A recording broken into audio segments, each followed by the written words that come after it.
สิขโมยบ้าขโมยบ้าขโมยไปดิขโมยบ้า Kari amuk tawrage? นั่งไหนบุกไปเป็นเส้นอะไรกันแล้วบุกลำห่างแต่ต้องไปเส้นกันกินออกมาฮะ Hey, panganu ne hey. Labuk lamang chigi fresh ya do saraga DJ choda mandoi ne me.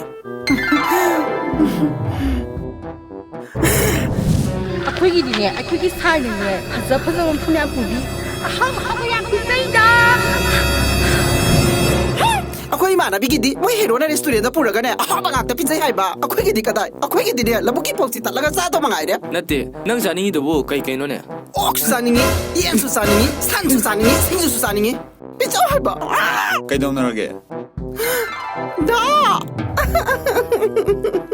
da mana ibu asa pot aha ba so ta pinjai de ma pham pham sa ba su pa bi de hai ba To, nang na khang da ba ne. Akhoi chai che, mathibong yaw man na ai che. Koine do ka tan mam yaw sila me. Adugidi kamta waron.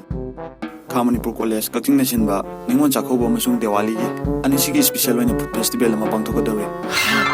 Mafamda ahabu makal suna loina fangani. Tharoi pickle, kongring pickle.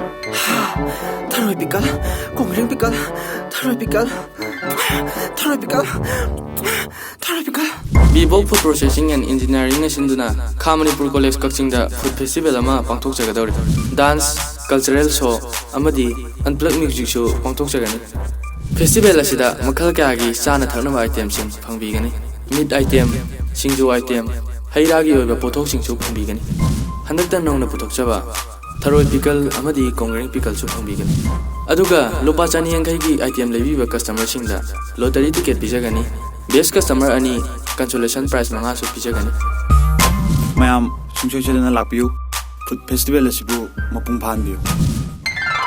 da ai bu food festival da pubi yu kwa Hoye. Taste our hygienic and delicious processed food.